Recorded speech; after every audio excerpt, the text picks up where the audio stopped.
Good afternoon, everybody. Welcome to Murder and Coffee, TPK Roleplay's GM talk show, where we discuss all things TTRPGs and game mastering. I'm Osarix Franco, who enthusiastically consents to be one of your hosts this afternoon, and my co-host, as always, the GM that never leaves home without a first aid kit. It's Luka Locke. It's true. Today we will be talking about safety tools with an exceptional guest, Dillin. We will be accepting audience questions from all of you GMs and intrepid adventurers throughout the stream, so feel free to post them in chat. But before we get to all of that, let's introduce our guest. Dillin, who uses she, he, they pronouns, is a tabletop entertainer and designer who appreciates the games that support the variety of stories people are yearning to tell. She's an actual play performer in multiple podcasts and actual plays, including The Atomless, which is featured on the Welcome Inn, and designer of several single-player and multiplayer RPGs, including Neverland for 5e, Guys in Chairs, They Don't Want You to Work, and more. Follow him on SuperDillin.com or at SuperDillin to see all of their creations, and we're going to drop a link to show all the other places you can find them. Welcome to Murder and Coffee, Dillin. We're so excited to have you. I'm excited to be here. Also, Luka, I'm so proud of you about that first aid kit thing. That's a good practice. Not enough people have first aid kits on them. I'm responsible. Good. Good.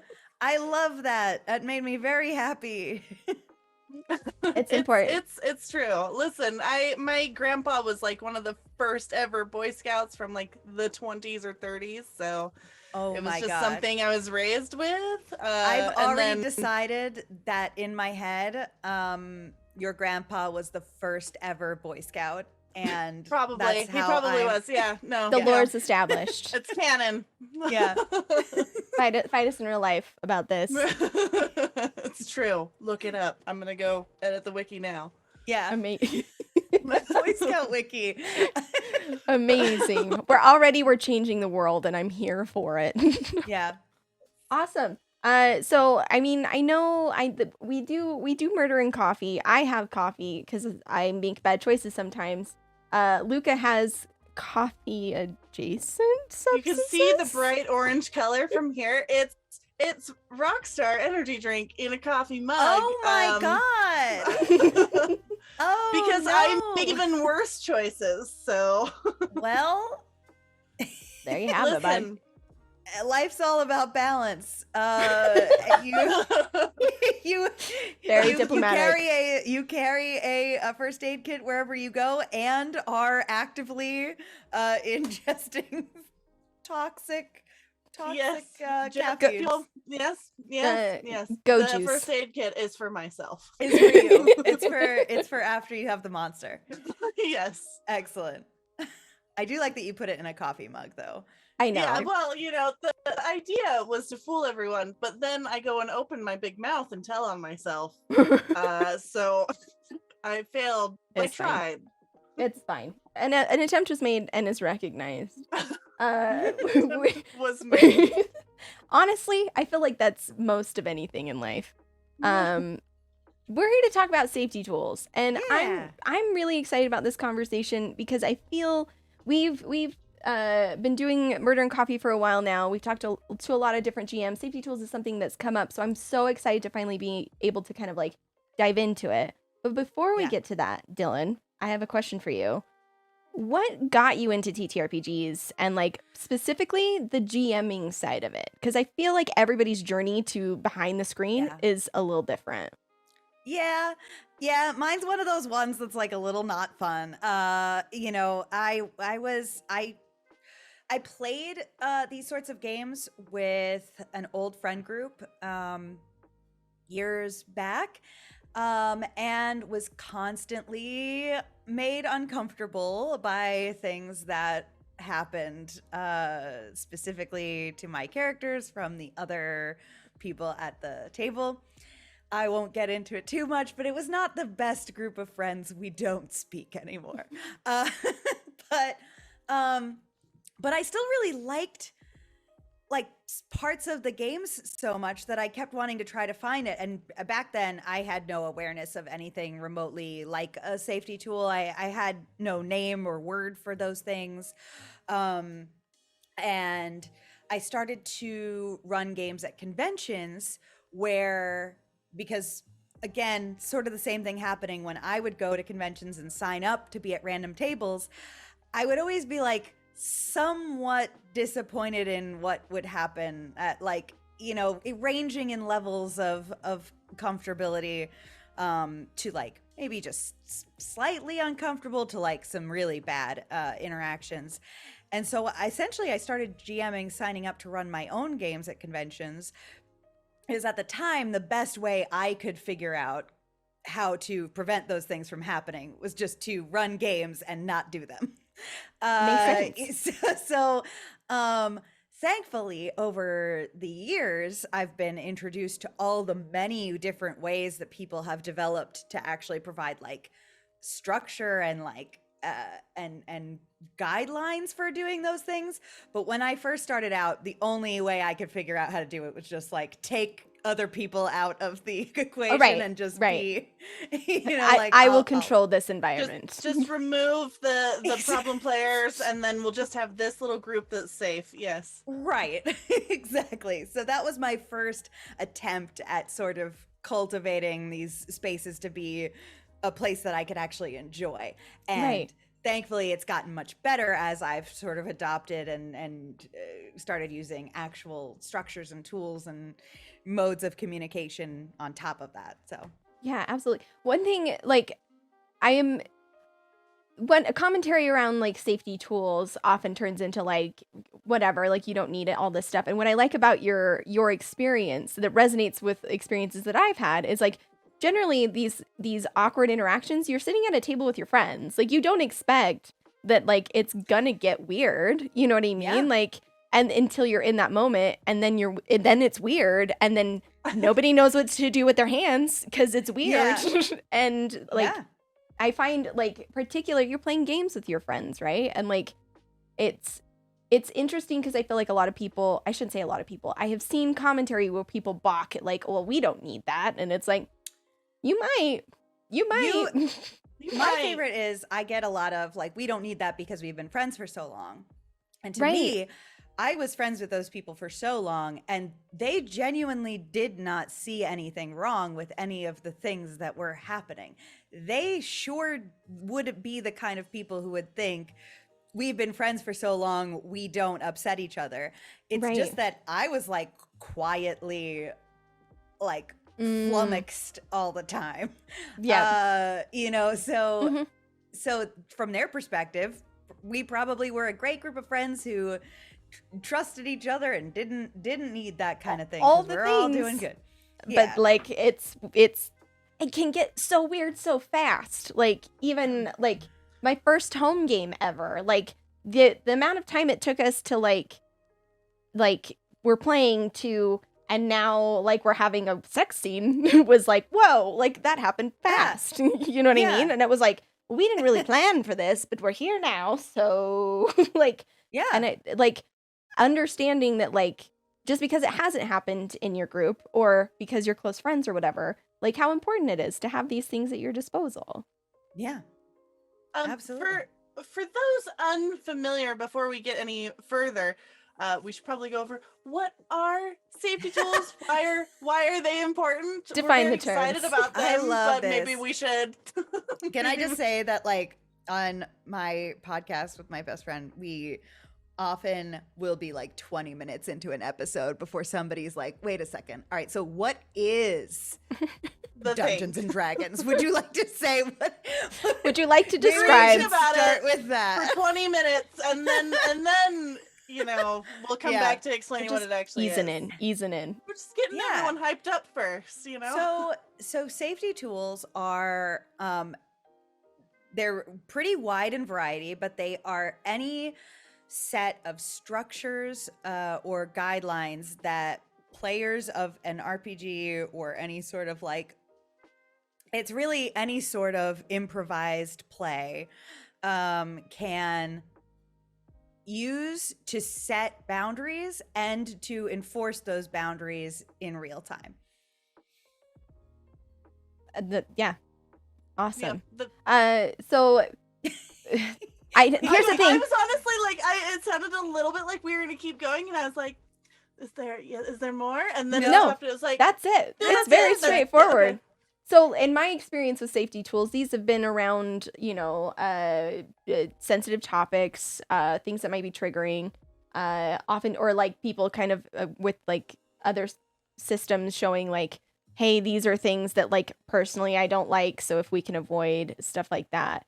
And it's really very simple in practice, I guess, has been my experience. I know you've brought a couple of different systems with you to kind of talk through and like introduce for folks. But I want to get into them. What I would like to know though too is like, when I think safety tools, I always think like session zeros, right? Like making sure when you're meeting with like a group of friends or people on the internet, that you're establishing a common ground. But what about those games where like you've been playing for a long time and you just haven't been using those tools? Like, I think a lot of people would be kind of nervous to be like, I want to start doing these things. Do you have any like advice on how to like introduce that concept? Yeah, I think that especially if you've already been playing a long time, there's, we do things called like session 0.5 or like session 0.5, or somebody will call them, is when you like are halfway through a campaign and you want to just like check in. How that's gone for me pre safety tools like kind of environment was just people who wanted to like check in, and the GM wanted to know how everybody's enjoying the game and like how they're, are they happy with like where your characters are going. That's essentially the beginning of that kind of a conversation, is like, are you happy with how the story's going so far? Do you like the game? Are you good? Do you want something like, do you want different things to happen? And that's sort of part of it. So I think that having like a check-in like that can be a really good segue into being like, hey, there's this new thing that we, that I heard about, and it might make our games more, fun and safe, and which leads to games being more fun. So right. Bring everyone onto the same page. Everyone like knows what to expect and what directions we'll be going. Yeah. Right. I was thinking, the way I would describe like safety tools like to a group of people would be like, it's like adding brakes to a car.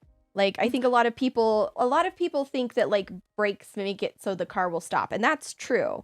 But really what you're doing is you're enabling the car to go faster. Like, a car can go 80 miles an hour because you have a brake system that will slow you down safely and like get you where you need to go. Like, if cars didn't have brakes, nobody would be driving around 80 miles an hour, period. We'd all be like, hurtling off cliffs. Correct.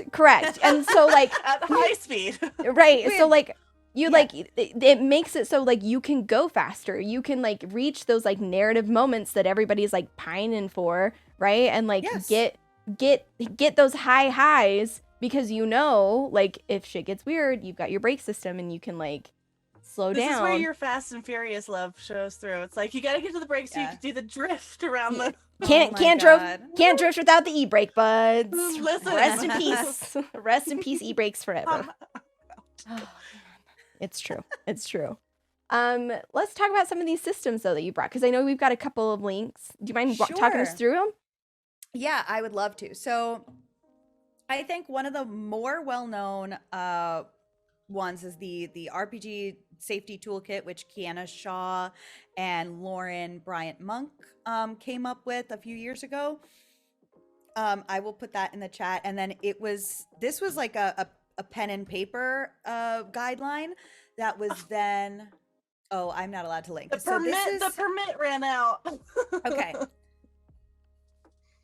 I was. Oh, there we go. Okay. Apparently, it has a timeout. Okay, it's not gonna be sent, so I'm gonna send it actually to you. Yeah, we've got it. This is that link. So awesome. This one was initially created as like a pen and paper a checklist to go through by Kiana Shaw and Lauren Bryant Monk. And then Monty Cook Games took it and made a digital form fillable version of it. So when you're playing online, you can share it with your group and do a clickable version. This is really good for, I mean, for pretty much any table. I think that it's especially good for when you are not playing with close friends, because you really want to put like a lot of hard boundaries on things. Just leave them out of the conversation entirely. Let's get this off the table completely. Let's just We're not even gonna go there in the game. I think that regardless of whether you're playing with friends or not, though, I feel better whenever there is a system in place that is ready for people to use within the game play itself. Because if you just have the checklist, which the checklist is a way to go through and say, all right, these topics we don't discuss at all, these topics are okay. You're going to wind up with a long list of yeses and nos to a lot of different things. So you're counting on the idea that the GM and other players will all know this and memorize it and have and not slip up on any of these things. But we're all human beings, and that's not gonna happen. That's not how humans work, turns out. Yeah. So there are two versions. There's three versions of like ways to handle this in gameplay. One is the X card, which I actually like the X, N, and O's, which is an X would mean that you need things to stop entirely. We need to stop and reassess the situation and possibly negate whatever just happened. Retcon if possible, or just take a break. N would be that things are nearing a topic that might be triggering, and so you will try to kind of fast forward through it or scene step. And O just means that you're okay. We use that one a lot for when somebody is just a really good actor and they are expressing that they are sad or distressed or afraid, and we just want to check in and make sure that they're just a fantastic actor and not really distressed. All of those are awesome. Some people use red, yellow, green, which is it's the same concept, just with colors that people might find more recognizable. And then there is an interesting one that I really love, but it definitely takes practice and getting used to, and that is script change. And it utilizes all of those same things, but is designed to keep like the narrative feel of a game alive. So you're going to fast forward through this scene, or you might say, can we rewind that in order to retcon something that just happened? And so, or like a option that will come up sometimes will be pause. Can we not describe what's about to happen in too much detail? And then like resume. And then you go back into the, into the storytelling. It's just like a different language. This one is probably the least natural feeling. So it does take like some practice, but it does keep you a little like immersed throughout the gameplay. So that one is something that like if you're going to be playing with a long-term group, especially if it's new, I think it's a cool one to try and like start from the beginning with, instead of just like throwing it into your game halfway through, because it is like a whole new language. But otherwise, X, N, and O cards have served me really well. I like that a lot. And that way, and it's not just if somebody has forgotten something on the checklist or accidentally we wandered into something that was not okay. There's also plenty of things that you are not going to realize make you feel good. Mm-hmm. Yep, I I've have had that happen. Yeah. yeah. One that I learned is that there are certain sound effects that appear in like a lot of those those free ambiance audios that people Yeah. make, which I think are great and I think are wonderful, but there's a couple of common sounds that people will put into those that I didn't realize until I was mid playing a game, like, and heard them going off, that that sucks. Do I not. don't like I hate Yeah. that. It turns out no Yeah. good. But I would yeah. never have known to put that on a sheet because Right. it had never come up before. Right. Or I Yeah. think too, like, so, like topics shift and change, right? Like particularly like Yeah. with consent forms, you know, like you Yeah. fill them out and like you're like, yeah, I'm totally okay with like this thing, like when you're just kind of thinking about it as an abstract Yeah. concept.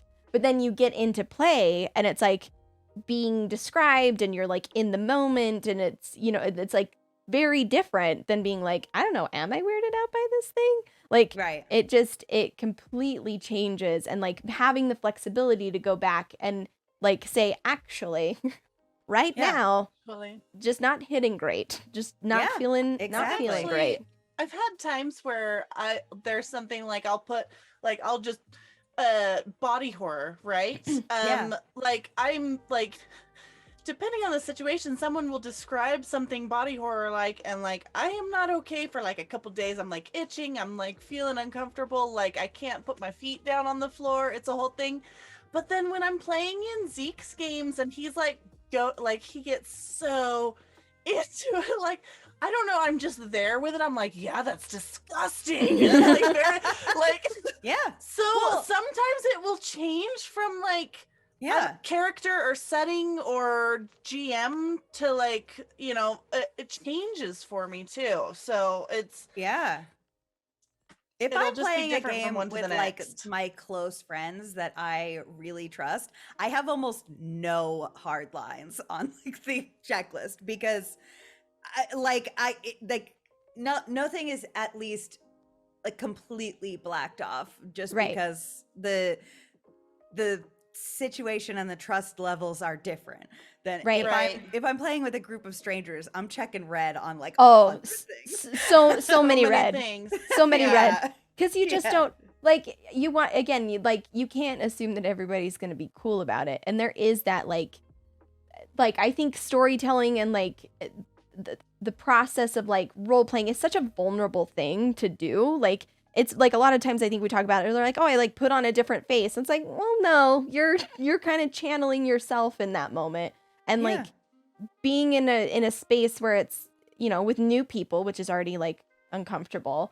Like you just don't have to worry about, is that guy gonna bring up like gross eyeball stuff, because like I can't roll with that. You know what I mean? Like Yeah. Yeah. you just don't have to worry about it, and it can go so much better from there. One thing you brought up, Dylan, just now was like the trust, right? And Yeah. it's huge, right? Like I don't think you can really play TTRPGs without some element, some amount of trust, right? Yeah. Embedded in it. So my question for you is, how do you build that trust with your players, with your GMs? Like, where do you start, and what things have other people that you've played with done that really resonated with you, of like, oh, that was a really great move there? Yeah. I think like one of the easiest things is introducing the concept of using these tools with your group first is like one of the first indicators that this is You're gonna have a good like time. it provides like at least one little the first level of reassurance. I think that it's hard. You never want to be the person who has crossed a boundary for someone. No one, well, I shouldn't say no one. There are people who are so I'm excited to very do that all edgy the and time. cool. I'm pushing the yeah. limits of storytelling with my brilliance. Yes. Most people don't ever want to be the person who has crossed someone's line, especially a friend of yours. Yeah. And so it can create a lot, like when you do, because you will, because like I said, you don't have you probably don't have a perfect 100% memory, and we're improvising and things are unpredictable. So I think that one way is when someone eventually, or does tell you that something that you brought up or something that you did is not great, you have a real big opportunity to let that person know that it was okay to tell you that, and not to reject it or like get too defensive. And I have seen that go pretty wrong, Right. because it does make people feel defensive, to like know that they messed up. Right. But if you do the right thing, which is to make it known that it was a-okay for that person to tell you that, and that you're gonna adjust that concept, that thing that crossed the line, I think that goes the longest way in building a trust there. Yeah. Yeah. Taking accountability, having the flexibility, creating a space for, it's okay. Yeah. Like I hear you, and I'm absolutely going to change this. Yeah. Right. Even if it wasn't like a, oh, I totally forgot that, but more of a, hey, I didn't put this on my sheet, but turns out that this happened. Yeah. And it's like, oh yeah, no, totally. Mhm. We'll Yep. adjust going forward. Exactly. I think, too, we tend to think that all, like, so there are different things that tend to get brought up as popular lines and veils, and there's a difference between somebody surprising you with a sexual assault storyline or something like, or overt racism or homophobia being dropped on you. That, I don't know if there's a great way to rebuild that trust from that moment. That's valid. Probably not. But there are so many other things that could, just have made someone uncomfortable, or and there is a opportunity to get things back. And for that, I think it's important to remember that you getting the X card pulled on something that you've said does not necessarily mean that you are a bad person, or And that you'll you forever have- be bad, and you need to be banished to the deepest, darkest Yeah. pits of badness. Yeah. It just means that this topic was the X is not you. The X is for the topic. Topic, time, and place, Exactly. right? Like, Right. not the Yes. place for this, not the time for this. Yes. You're still good. Yeah. And so being able to use those things, and is and being able to react well when they are used, are very, very important. Right. It's like, it's funny because I say funny. It's taking that shame out of it, like both ways. Yeah. You know what I mean? And I think that's, people can maybe struggle with safety tool conversations because there is that sense of if you step on someone's toes, now you have to feel bad because you did a bad, and people don't Yeah. want to do that, and they don't want to admit that they did a bad or misstepped or were wrong. Like, Right. sometimes we're just wrong, and that's okay. And I think in these it's just taking that shame aspect around it, or like other people, like I think some people might be afraid to share what's triggering from them, to have like someone be like, seriously, like that's what Ugh, bothers God, you, yeah. and like just removing shame from the equation, like making it a safe place for those conversations where it's not about like embarrassment or anything like that. It's just purely like coming together at the same level to say, this was okay, this wasn't okay. Right. And Lucas, holding accountable and not shaming, right? Like, I Mhm. think that's oftentimes can be a difficult thing, especially like when somebody steps on a toe and an X card goes up, you've got a whole table of folks that are like a part of that experience versus Yep. like a 1-to-1, and making sure that like it's not like a, oh, look at that guy, he just goofed. Like it's more of a like, oh, hey, we're all stopping. Yeah. We're all taking accountability for this situation. We all recognize this. Cool. And we can move forward, right? Yeah, exactly. It's the communication at the table is a big thing. Which kind of brings me to the next question: is there such thing as too much communication with your players? I mean, I don't know. I would be hard pressed to find it. I mean, maybe if you're talking about safety tools so much that you forget to play the game, maybe. But I think honestly, open communication is the best. Yeah. I think I agree. Like, I feel again like it can be easy to like have the conversation once and then be done with it, or sometimes like you get a little tired of like talking about the same things over and over again. But like how important it is to like re-communicate, continually having those 0.5 sessions, check-ins, whatever.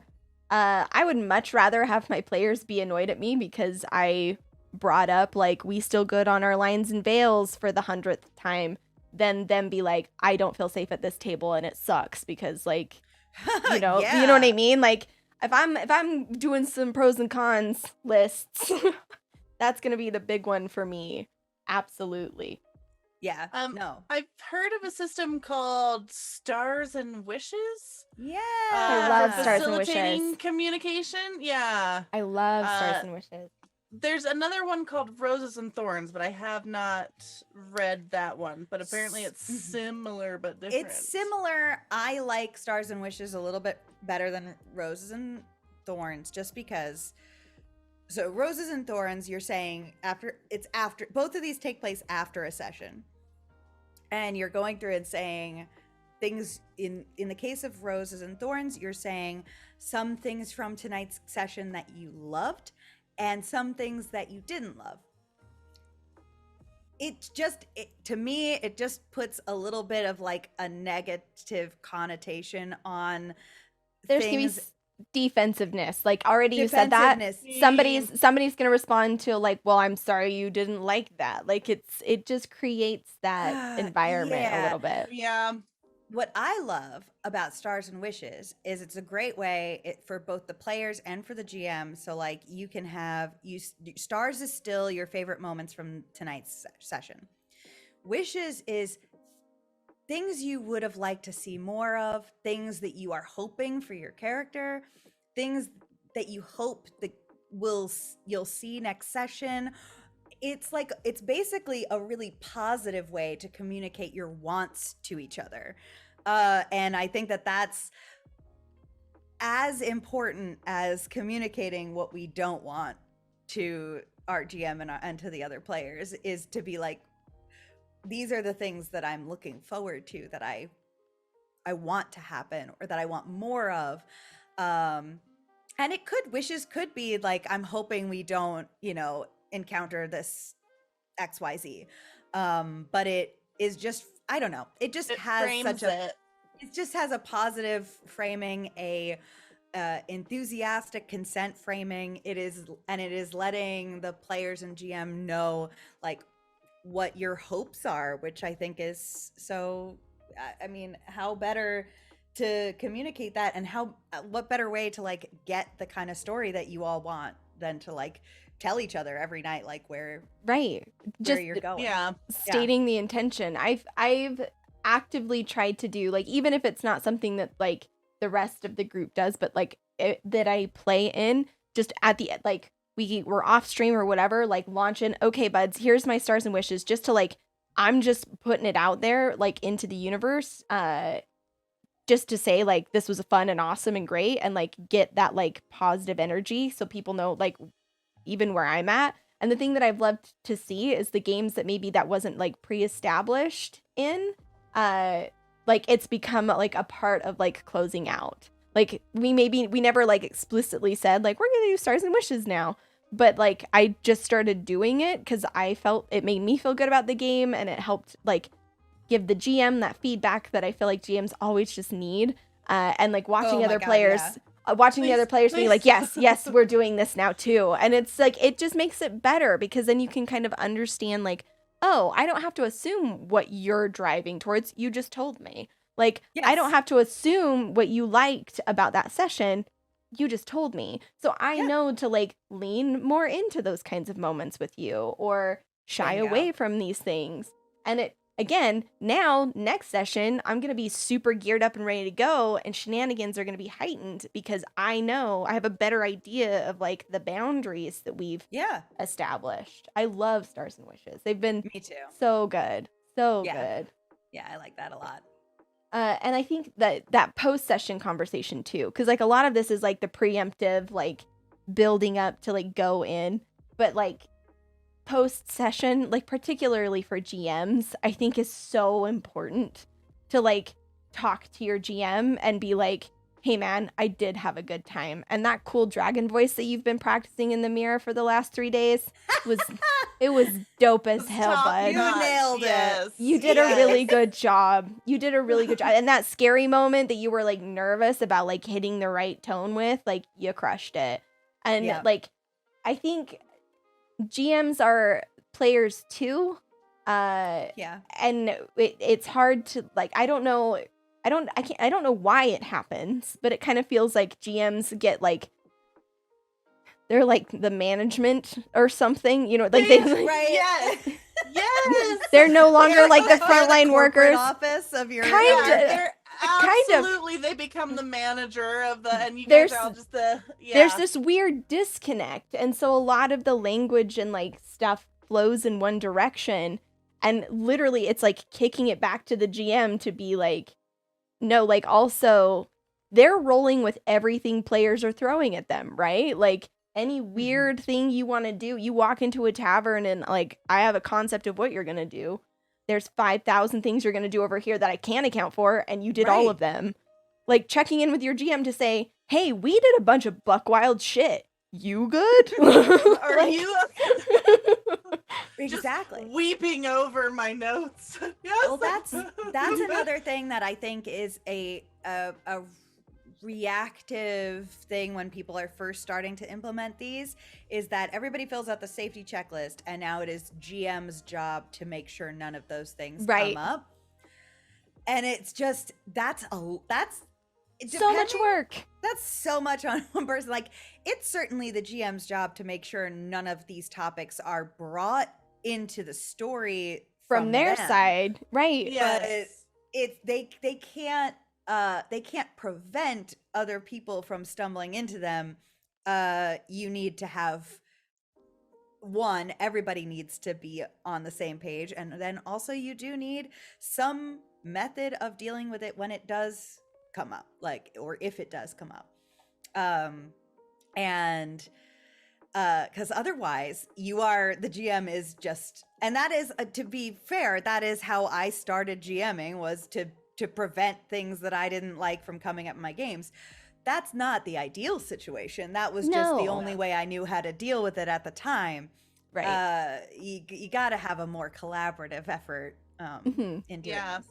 I mean, so much of my TTRPGs are just streaming now, so it's very much like everyone fills out the form, and then I'm not sharing whose answers are whose, but these are the subjects that are, you know, we're not touching these are yellow, everything, so everyone knows that this is the red, this is the yellow, everything else we're good. But the rule for my groups are always, because like I love the X card and stuff, but sometimes when I'm GMing I have so many windows open that I can't see, so it's just like, if something comes up, please just get up and walk away from your chair really quick. And when I notice you're not there, I can go to break and we can deal with it on Discord and like talk on break off stream. Off stream.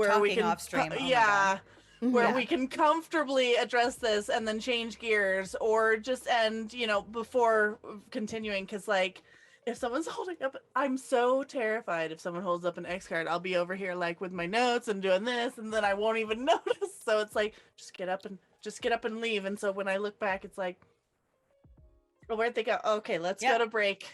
Yeah. See, so whatever, that's also another thing. Like, some people don't feel comfortable too indicating on it. So when you are talking about doing a stream, it's a different animal, right? Oh, for sure. Totally. Because it's live and there's an audience factor, and some people are going to have different levels of comfortability showing that they are using a safety tool on screen than others. Like, so sometimes you may want to have a private chat box open, some other visual indicator that maybe does not mean anything to the audience, like getting up out of your chair, walking, like whatever. It could just be, they're grabbing a drink or something, and then they message me on The Discord. audience- They're like, I have stepped away. Can we go to break? It's like, yes, we can. So coming up with whatever feels good to your players. I love and appreciate it when people do show them on streams. I think it's a great way to normalize it. It's awesome, beautiful, love you for that. But obviously not everybody's going to be comfy doing it. Yeah. I have now been introduced to the absolute glory, which is pre-recorded D&D shows. Oh, man. Absolutely phenomenal game changer in terms of having the ability to literally prevent an audience from seeing the things that were not comfortable to you, because it's pre-recorded and you can edit things. Absolutely wonderful. Flawless, no notes. 10 out of 10. No. Do recommend. We've done a few of those for our Patreon. The one where we went to, it was basically that Loki session. But yeah, it was, that was a lot of fun because it was very much home game energy in terms of like, there's no audience and you're able to just kind of, but also if anything were to come up, it's like, we can trim this out, right, and no one has to feel uncomfortable. Right. Yeah, it was really nice. The streaming aspect of things, really, it's such an interesting layer to talk about, because I feel like most of the time, particularly on this streamed GM show, we talk about it, playing TTRPGs like through the lens of streaming, right? And like how different that is from like a home game, right? Like if I was sitting around a table with my friends and somebody had like held up an X card, like it's gonna be a totally different vibe than like if I'm live streaming and now we're gonna like go to break, so we're not like interrupting the narrative flow.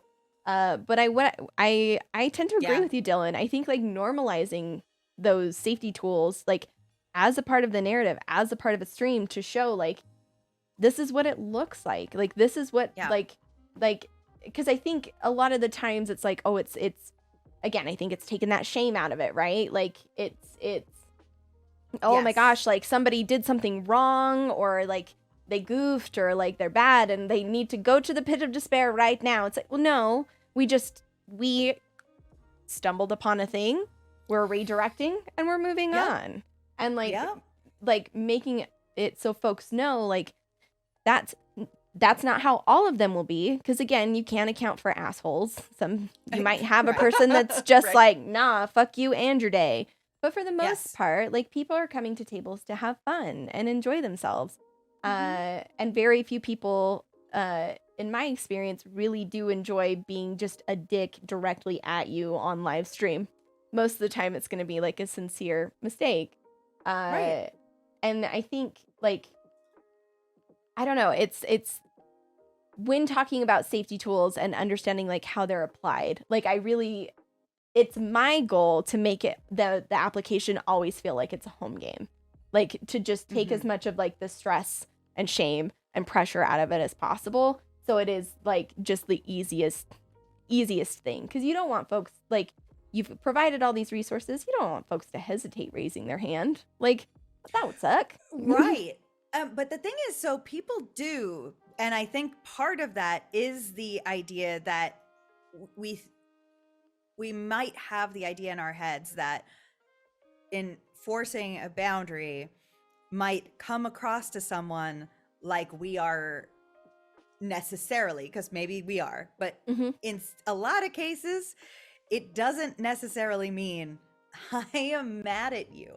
Like Mhm. Yeah. that is not Hey, what dude. this is supposed to indicate. It's Hey, not dude. supposed to be like, Go fuck yourself. go fuck yourself. But I think inherently we do feel that could be perceived that way. And Mhm. so I know I'm guilty of not saying something in the moment and then letting it fester. And that's never good. I have had, other friends who have kind of done the same thing to, in other situations where it's like, was it really bad enough for me to pull the X card? No, but that doesn't make it, that doesn't help in the Right. situation in the long run. Right. So yeah, the more we can like detach the idea that this necessarily means Right. fuck you. Right. Well, even like, that- and that it, yeah. Yeah, even that phrase you just used, is it bad enough to pull the X card? Like, like it's not about like if it's bad enough. It's about like, do I not feel safe? Do I not feel okay? Yes or no? And like there's no like morality to that. There's no like, because I think particularly in it is a fascinating thing that this happens in TTRPGs, right? Like our game's so edgy and we're like going into all the dark broody stuff and we're like telling stories people are afraid, like really getting into like the nitty-gritty of it. And telling stories you're too afraid to tell. Right. You know what I mean? It's true. It's like like on one hand, I understand. On one hand, I'm like, yeah, you do, like I think that there is value in like having, metaphors, dialogues about parts of humanity that are difficult. Like, I totally get that. What I don't get is this like, and therefore my game is better than every other game and must be held up. Like, like it is more interesting because we're willing to engage with, violent backstories or abuse or what have you. Because we have these dark themes in our games, we are therefore more interesting. And it just puts it just puts this weird like at odds nature to like everything. And I find that like, why is that though? Like, because it doesn't make sense to me. Like, we're all just looking for that edge, Sarah. Are we? I didn't but I didn't sign up for that edge. But like, the thing is that, edge has come to like, I because of stuff like that spent a lot of time, associating like just horror games or survival games or any of those things that tended to be associated with that. And I would avoid those games completely like the plague. But right. Like, but I do creepy horror games all the time now because I'm playing with safety tools and people that you can trust that have engaged with the safety tools with you. Yes, it's correct. That safe space. So and no, it's like, it's funny, like exactly, like I'm not a person, like I'm a scaredy cat. I don't watch scary movies. I don't like engage with like horror generally speaking because it gives me nightmares and I don't like it. But I live alone and I don't need that energy. I don't need to be worried. I don't want to just be afraid of murderers all the time. But like, I had a friend who like approached me and was like, "Hey, I want to do this like really intense, like dark, gritty vibe. These are like the safety tools we're using. These are the players. Are you in?" And I was like, fuck yes, I am. Like, so like I want to freak me out, bud. Let's go. Like, but again, there's that safety net. And like, had I been at any other table with any other group, the answer would have been like, fuck no. Yep. Thank you. Absolutely not. But I think like shifting the conversation to that, right? Like, yes, your edgy games are cool under the right circumstances. Like, We yes. played oh, go ahead. No, you're good. You're good. I was going to talk about on TPK's Coven, our Coven game, we played Locus, which is a system that you build your character to be a not good person. Like right. you deliberately build out like all these like really shitty personality attributes. But like we've done the consent form and whatever, and so it's like I'm running around with this team of ladies and we're just all terrible people. Yeah. But like we had so much fun playing the game. Even though like my character was never like, I will not help you with that, because I've actually, if you see here, I've maxed out my selfish score. So my So character funny. will do this, but like, you know, you and I have filled out the forms and we know, you know, we're vibing here with our terrible characters. But any other group, I would have never felt comfortable playing with characters that are deliberately being the it's what my character would do, you know, vibe. Yeah. Do you think that I think that I want to play Bluebeard's Bride so bad. I'm about to play it for the first time. And I'm so excited to play it. But given the subject matter, do you think I have any interest in playing it with somebody who has never experienced misogyny? Probably not. Nope. Probably not what I'm gonna do. Probably gonna stay away from that. But you know, that's like you are gonna be more comfortable experiencing those things and like playing out those storylines that might be completely inappropriate with another group of people, but in this one it's safe, you know. Right. Like Luka, it reminds me of Dungeon Bitches, right? Like you've got this queer femme like game that's all about bonding over your queerness and over trauma and over like all of these things, right? Do I want to like walk into that game and play it with someone who like just doesn't get any of those themes? And like I could do it. I could do it if the right safety tools were in place. Like it's like that. It's again, it enables you to do more things. And the fact that the conversation is like, oh, so what? I like can't make this joke, or like, oh, so you like can't handle this. It's like so insanely backwards. I know, we're just tired just even considering it. I look up my screen and it's just like the unanimous like eye roll like just across but that adds to this idea that like not being able not wanting to interact with certain content is not an indicator that you can't. Right. It's an indicator that you don't want to.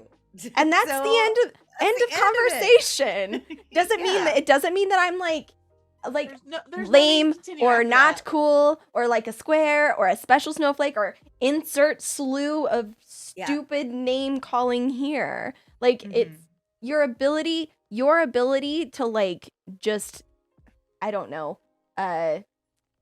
romp through trauma like that you probably haven't experienced. Great, neat, cool, good for you, bud. But that doesn't mean that doesn't make your games better. It doesn't make you more interesting. And like that weird put down of like other people, like again, baffles me. Like it's you watch the conversations happen, like particularly like Twitter, I feel like is the best place to witness this phenomenon. And like it's just you like sit outside and like do they not want to have a good time? Like do they just legitimately enjoy not having a good time? Have they never had a good time before? Like it's maybe yes. Probably maybe yes. The answer is yes. It turns out. Awesome. So we've been going for about an hour, which is phenomenal. I'm gonna throw a reminder out to chat that go ahead and ask any questions or bring up any topics that you would like us to discuss here with Dillin today, because this is phenomenal. I'm gonna encourage that we take a quick break, Let's get do some it. hydration, maybe some snacky snacks, and that we'll come back in about 5 minutes because I have some more stuff that I want to talk about in relation to. We kind of touched on it, but I want to dive deeper of like player backstories and other things like that, and like secrets at the table. So go drink some water, you cool dudes, and we'll be back in 5. We're back. We got snacks and water, and we're feeling refreshed. I got think toast. we got some I am toast. Peanut butter toast. I have Heck juice. yeah. Heck yeah! I have more coffee and more water. I should drink more of the water and less of the coffee, but I too like to live dangerously. Yeah, you're doing great. Crushing it. So here's my question. It came up earlier, right? Dillin, Yeah. you were talking about players bringing their backstories, and sometimes there being darker elements or themes in them, right?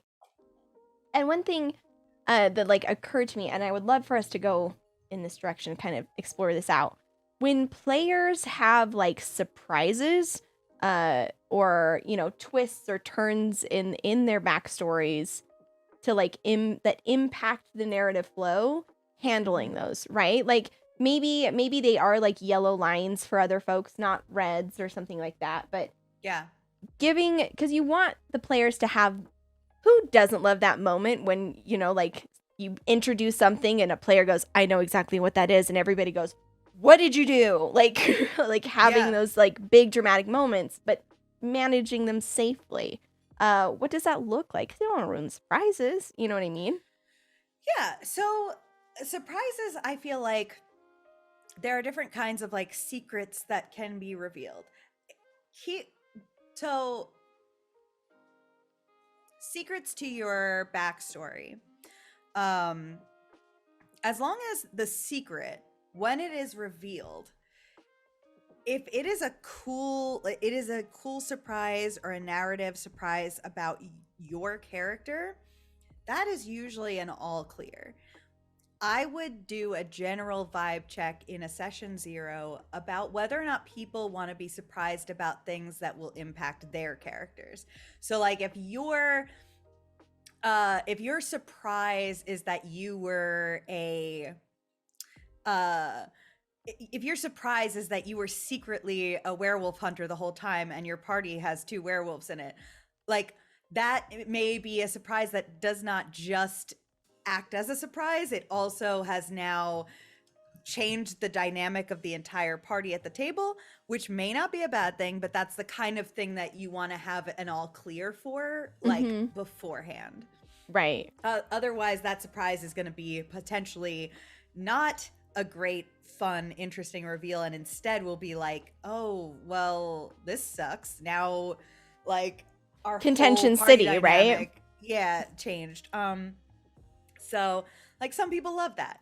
Some people are going to be A-okay with it. But just, like, that's a session 0 conversation as to whether or not surprises can be a thing that's going to impact everyone, or if it should just be you. If it's a surprise that's, like, that only affects your character, like, then, like, that's usually a pretty safe thing to do. Right. Oh, we've got a good comment in chat. Secrets need to be revealed in RPG. Otherwise, if you as a player do not want that secret to be revealed, then it shouldn't be in the game. I like that. I like that approach to secrets. Like, if you don't want it to be revealed, then does it really even need to be? Sure. Yeah. I mean, Fair and valid. yeah. It could just be, secrets could be something small that's just like there for you to know to get into character. But most of the time when we're coming up with secrets, we do eventually want them to get revealed because we want that yummy moment. Right. Right. That's Exactly. I'm team tell all your secrets. Like hardcore. Like when bringing players and ideas to the table, they're only interesting if you get to explore them. And so like you could have a cool secret where it's like, I'm actually a triple agent with the blah blah blah blah. But if you never give your other like players an opportunity to interact with it, is it interesting?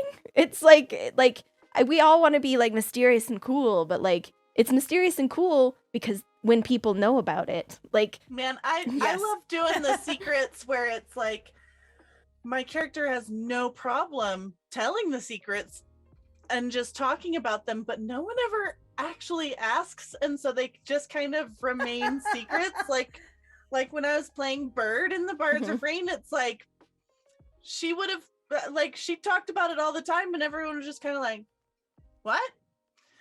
And no one ever actually asked until Do you know- Nor did the identify on me, and then it Mhm. was like, "What?" Do But you know yeah, it what was great for something like that though? Stars and Wishes. Mhm. You're like, I hope we get to explore what's my backstory a little bit. I hope we get to peek into that identity. Mhm. You know. I want to know what's in there. Yeah. The other question, kind of like a follow up, because we talked a little bit about like retconning, right? And I feel like a lot. It's funny how these helpful things have become like villainized in a lot of like no retconning ever. Like nope, you've got to. But how helpful that can be.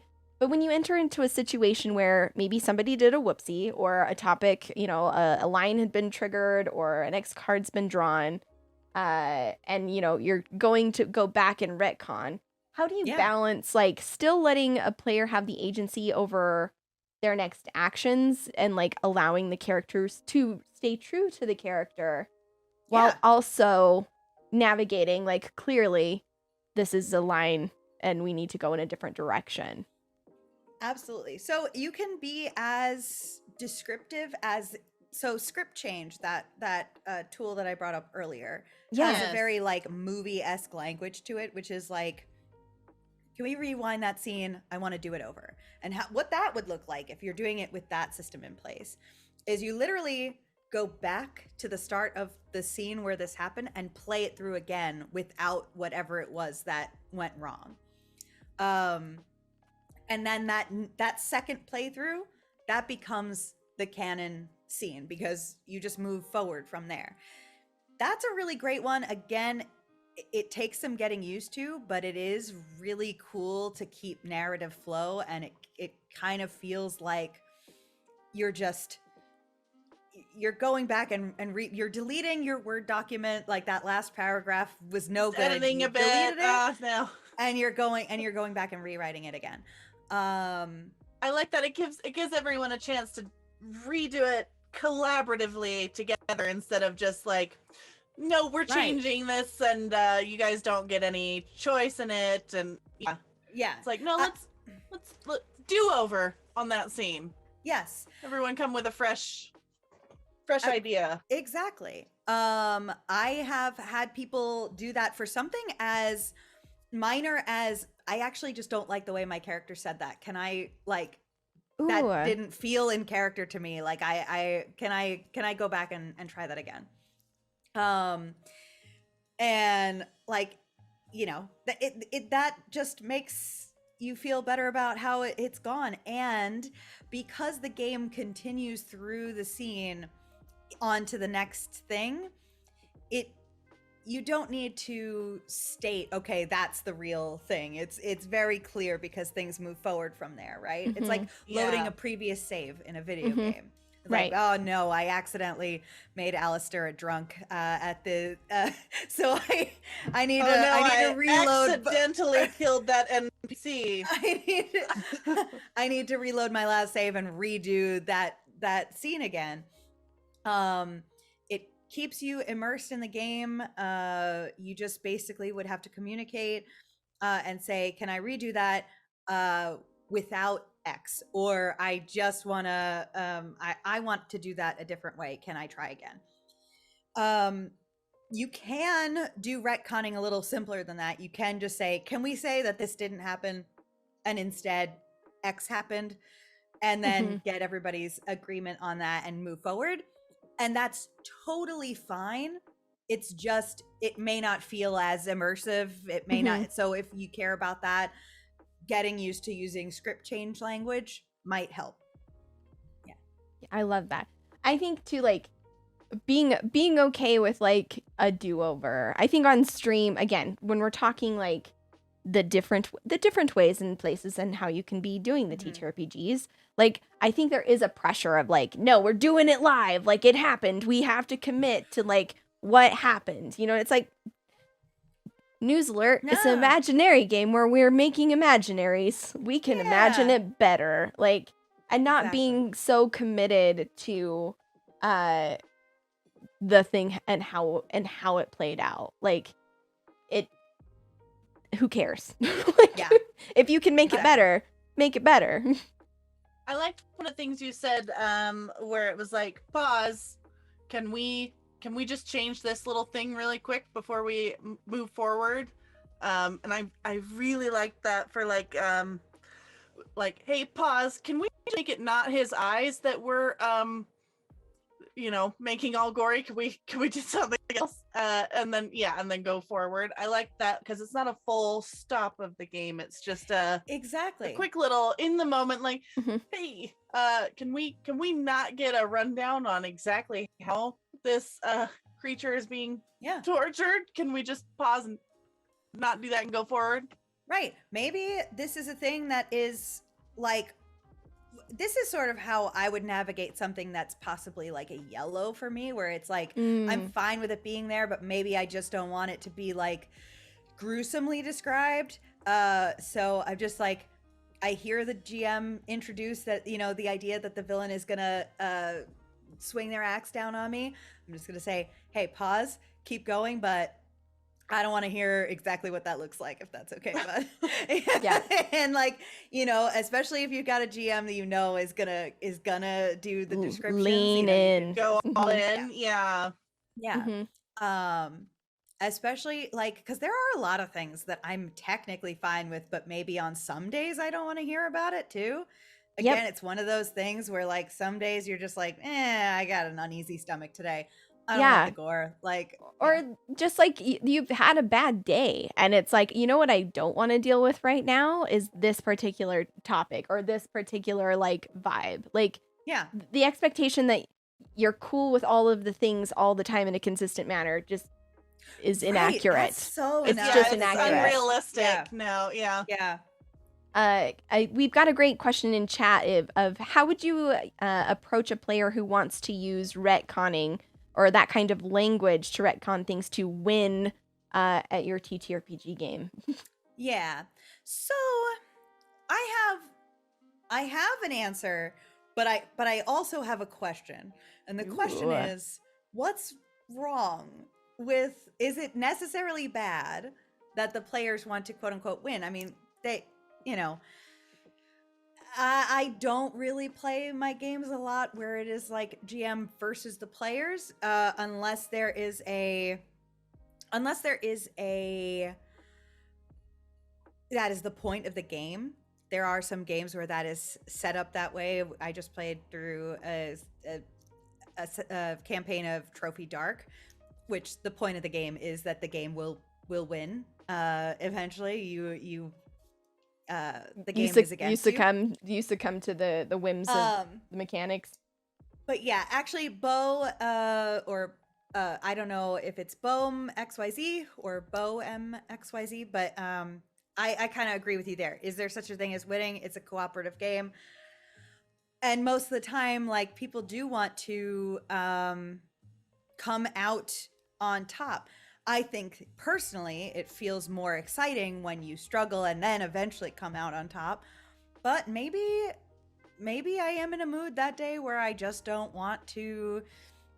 I just can't stand the sight of like, a player dying or whatever, and I just want to retcon it. And like, is that really so bad?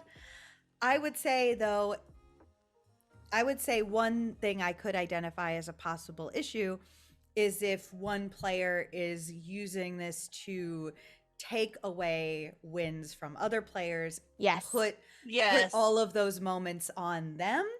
And at that point, that's got to be a discussion with that person, right? To ask, why they feel the need to do this, and to find out if there's any way we can like put that to a halt, because everybody deserves to have their their moments and to have their spotlights, story yeah. moments. Yeah. Yeah, it's when you start asking other people to sacrifice their character choices for your wins, that's when it's like a problem. When you're Yeah. stepping on others' autonomy, that's when it's a problem. Right. Beautifully said, Luka. Yeah. Beautifully said. As I'm listening to you talk, I'm prepping for an Apocalypse World game that I'll be running.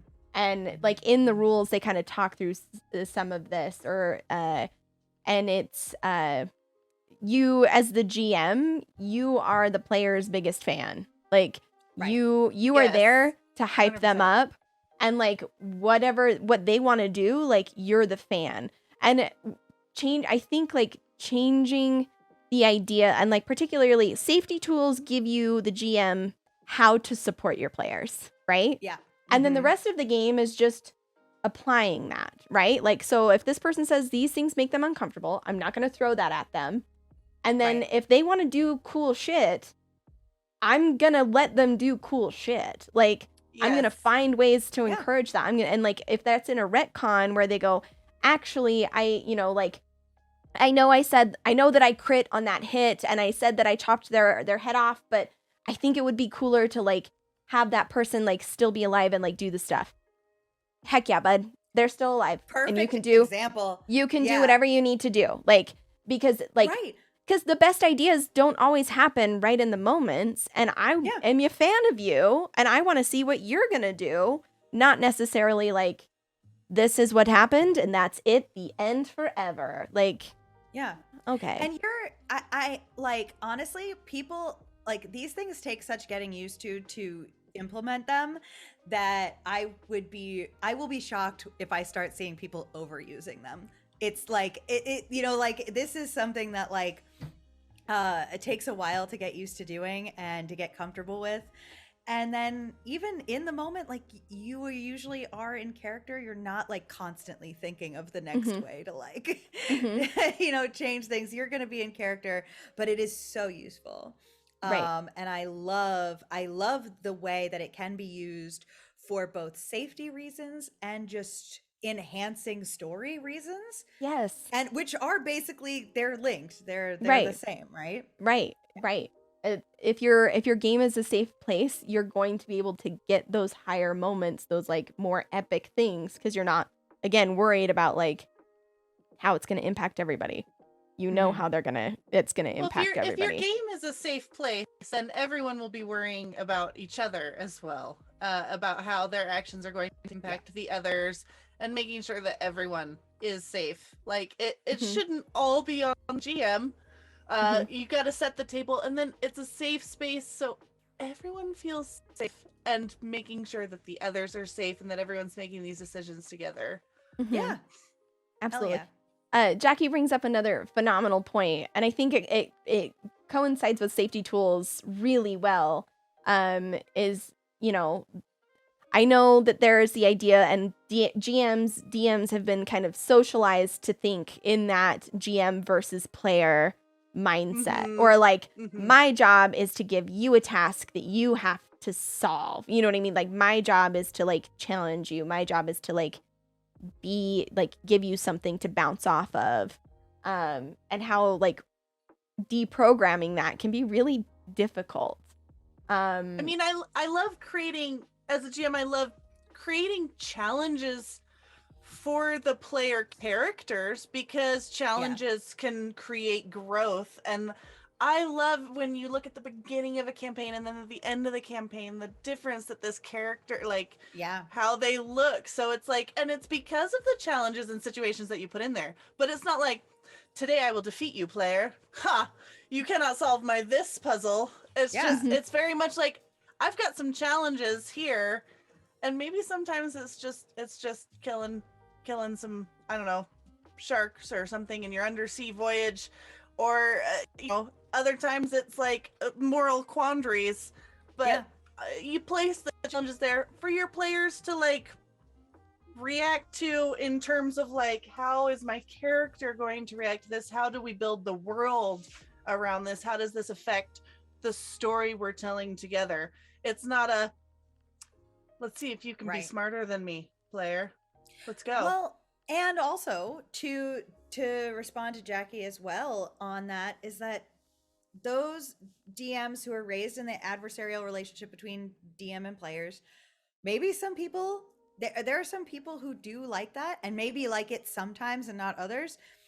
That's all part of the safety tools, is finding out, Is that the table for if you? are you playing at a table where everybody is opting in to this kind of relationship? And then maybe, are you playing a game that encourages that kind of relationship in an interesting way, like the trophy game where the game is out to get you, and so that you're buying in to that concept from the jump, and the GM and At the players right all table, know that that sounds so fun. right. So maybe there's always a time and a place for, you know, those different things, even if normally I don't do it, you know. Yeah. I think one of the other things that this kind of brings up in my mind too is I feel like there's a pressure, an idea that GMs need to like make their players feel things. You know what I mean? Like you as the GM need to like give your players like you know, like I'm gonna make my players cry. Like it's like that. I'm gonna make them feel the big feelings. I And don't like need your help, bud. I'm sad already. This is just how it is all the time. I made this character sad before we even met. we're gonna get through it. But like I think that it's important that we kind of challenge that sometimes. Cause like I'm just one individual person with one individual person's experience. And like there's like topics, ideas, whatever, that I got no business like poking my nose into. Like I've got like as a GM and like bringing in like recognizing like it's not your job as the GM to like trauma process with your players. Like Right. you're just playing a game. What are you saying? I'm pretty sure that's the whole point. That's the point. Yeah. I'm doing it wrong. It doesn't have to be this like I now understand myself better as a person for playing this game. It's just, nah, dude, we're gonna go get some treasure out of a mountain, I'm pretty sure. Yeah. Sick. And it kind of taking away that like, I don't know, like big grand idea, you know what I mean? Like I'm a blow these people's minds with how interesting and tortured the storyline is. It's like, are you? Are you just gonna probably step on some lines and be challenged with some really difficult conversations that you probably weren't ready for? Like, Yeah.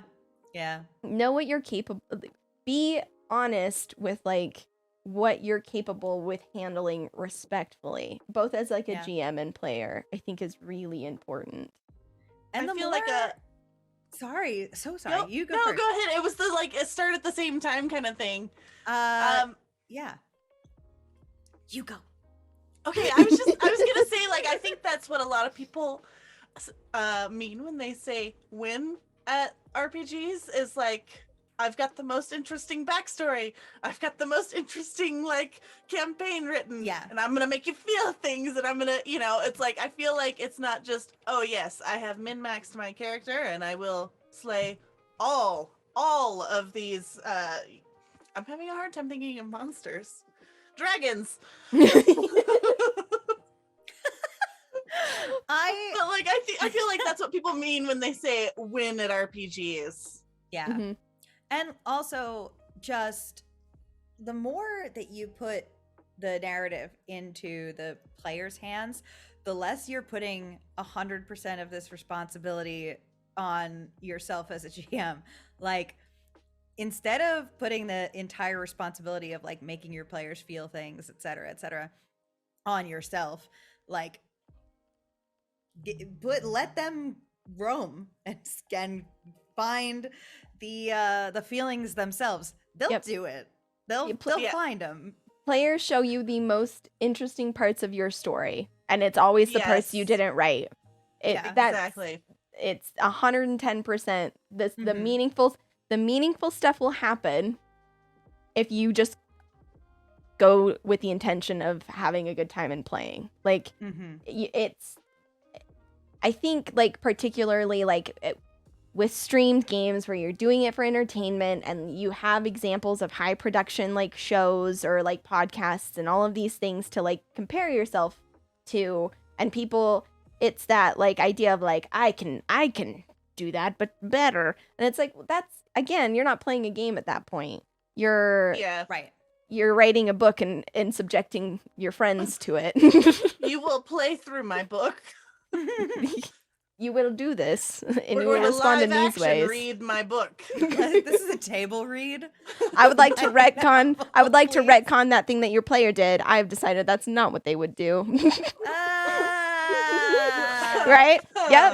That's Yes. how gross and weird that is. And like I think a lot of the times, like people go in trying to like, in their mind's eye, like I will make this player respond to this session in this way. And it's like, maybe don't do that. And by maybe, I mean, just don't.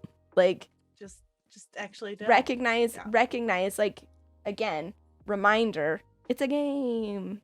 It's supposed to be fun. With It your is friends. fun with friends. Absolutely. Yeah, I don't know. I feel it's, the more conversations I have around, like, particularly the running of games, it's the same elements, it's the same themes that come up consistently over and over. You know, communication, verification, trust. These things, just a constant cycle. And if you ever don't know, just ask. Like, it really is so very, very straightforward. One of the last things I wanted to talk about, and again, safety tools, keeping them in mind, is conflict resolution at your tables, right? Sure. Conflict happens. We're people. Sometimes you've got the rogue wants to steal the shiny and the paladin doesn't want to, or vice versa. You know, you've got your lawful good and your chaotic evils players like at arms with each other. What are some tips and tricks for managing those spaces? Sure. So there are some people who are just not gonna get along, and I think it's got to be okay to recognize that, and it's got to be okay that if you're not vibing together, that you leave an open space for people to leave, and to just say, okay, if it's not working and our personalities are clashing too much, it's got to be comfortable for people to walk away without feeling like they've ruined a friendship or ruined a bridge. Like maybe the chemistry's just bad. Yep. And that's all. If it's not a case like that and you are just trying to justify what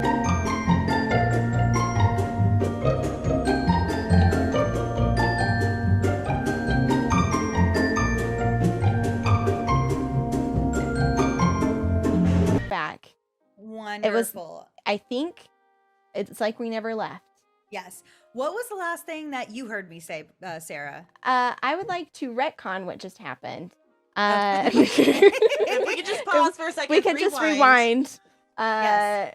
Yeah. So you were talking. Gosh, I got so flustered. I don't know if I recall what the last thing was said was. Okay. So I was. The question was about conflict resolution. Conflict resolution between players. I had said first that reframe. Yes. I had said first if people are just not vibing, if you're not vibing, wise, leave room away. to leave. Yes. And if we're talking about, it's not what my character would do, my character would not do this, I try to get people to reframe that thought into, because we create characters that have different motivations and things like that. Instead of putting like a hard line on, my character would never, reframing it into, if my character were to do XYZ, it would be because of N. Maybe it means that they would only ever do XYZ if someone they respected enough asked them to. Or if, I like that. If it meant that they would get closer to other goal. Yeah. put it so that they can still role play that they're unhappy with this situation, with this choice, that they don't agree with it, and that they're conflicted, but that the party that they're traveling with, or one person in particular, maybe, or maybe a goal that's off in the future, is going to be made more possible by this. And so they are gritting their teeth through it. You still get to play the conflict. You still get to play through the challenge and that kind of fun narrative discomfort. But you're not halting the story. You're not putting a complete end to the tale, and you're not preventing the other players from moving forward. Yeah. That's all it is. Yeah. I feel I like the distinction of you still have conflict, you still have like growth, but not at the expense of like respect and safety, right? Because I think again, I keep going back to like the naysayers of safety tools, which is like not a good look for the record. No one should be naysaying like safety tools, but like that it's, like, oh, well then you're not really like, challenging yourself or doing, you're not growing or really having conflict resolution. It's like, no, you super can. Like, you're just able to do it in a way that like isn't harmful to the person and is going to ruin the rest of their week, and they're going to dread coming and playing a game with friends later, like not everything I has also to be. live dangerously and drive without a seatbelt. Ooh. Mysterious. Safety tools be damned. Right, exactly. I love that. Luka, do you have any other questions for Dillin? No, I feel like I went through all of my questions and then more.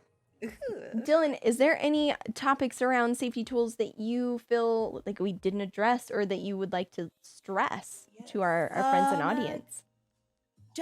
Don't make people feel bad when using them. Try to encourage using them by being open to conversation from everybody. Both the person who felt hurt and the person who did the hurt. Try to be understanding. Try to talk to each other about it, and then try to just make sure everybody knows that using it was a good thing. It was a good thing that we had this in place, and it was a good thing that you felt comfortable using it. It was a good thing that you felt comfortable hearing about why I needed to use it. It's a good thing on everybody's parts every time it is used. So just encourage that. That's my only advice. I love that. Thank you so much for coming and spending some time with us today to talk about this stuff. Before we go, I want to make sure we give you an opportunity to hype all the cool stuff that you do. Can you tell folks like where they can find you, the stuff that you're excited about creating? All that goodness. Yes. Go to superdillin.com or superdillin.card.co. You'll see all my links there. I create content all over the internet under the name SuperDillin, so that's pretty easy. There are no other usernames for me, so you'll find me there. But the biggest thing that I'm a part of right now is called the Atomless. It is a Starfinder actual play that is both streamed live on the Welcome Inn as a visual show, but it is pre-recorded and it is edited down by our wonderful GM Matt into more of a audio drama. So he deletes a lot of our rolling, deliberating out of character, pauses, etc., adds music and sound effects. It's beautiful. And that is on all of your favorite podcatchers. It's a really great show. I really believe it's a great show. I'm also running a short campaign of Vampire the Masquerade on Total Party Kiss right now, set in New York City, which is where I live. And that's really great. Total Party Kiss is just a really fun channel, and I'm really happy to get to be on occasional shows there. That's also where the Trophy Dark campaign I mentioned was run. So if you were interested in seeing what that's about, you could go there and you could take a look at it. It's only 5 sessions, so it's a short little show if you wanted to check it out. Awesome. Luka, I see you all the time, but some of these people in the chat might not. Where can they see you doing cool stuff? Hi. Here, really. I'm Luke Locke. I run TPK. But you can also find me all over the internet. I also work for the Mad Cartographer, doing socials, maps, and Team Mad, all that. And I play a whole lot of TTRPGs in addition to doing graphic design. So really, I'm just everywhere that I can manage to squeeze myself into. But the biggest way to see my face is just in streams. I'm back here today for TPK Roleplay's Coven. We're playing through Basic Witches. Nice. So it'll be just our coven of femmes casting spells with lip gloss and pumpkin spice lattes and all the most basic things. It's very good. My archetype that I chose for my character was the basic nerd. So it's going to be very good. I'm going to be leaning into all the tropes and just having a lot of fun. But yeah, other than that, just around, I'm Luka Locke everywhere. Twitter, Twitch, all over. Luka Locke is where you can find me. Awesome. And I am Sarah Franco. If you like my face and the words I say sometimes, Twitch, Twitter, TikTok, everywhere at Sarah Franco. I do a whole bunch of TTRPGing across several phenomenal communities here at TPK Roleplay, Nat 20, Critical Misses, Neon Lights, so many cool things. The next time I'm doing that thing is Tuesday here on TPK Roleplay. We're playing Brindlewood Bay, and I get to be an old lady who's going to solve a mystery, and I'm really excited about it. I'm bringing a park ranger who likes gardening named Sybil. So do you have a voice yet? I do.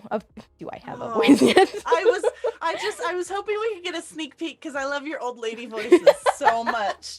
So much. I'm really excited. And Wednesday over at Nat 20, we're back with Against the Tides. And then it's honestly that game so good. Like the RP, like it's just very good. That's run by Ashen Rabbit. We have Saint, Bright, Tyrant, and Chum are my fellow players, and it's just phenomenal. And then I'm gonna get hyped for a second, and because it's been a hot minute since I GM'd anything, but 2 weeks from today will be a generational episode for my upcoming mini campaign Dirt, an Apocalypse World game that I am stoked to be running. So me and my cast are going to run through a session of Generational where we're creating the world that they'll be playing in and establishing some truths. Also doing some of that session 0 type stuff of making character connections and everything.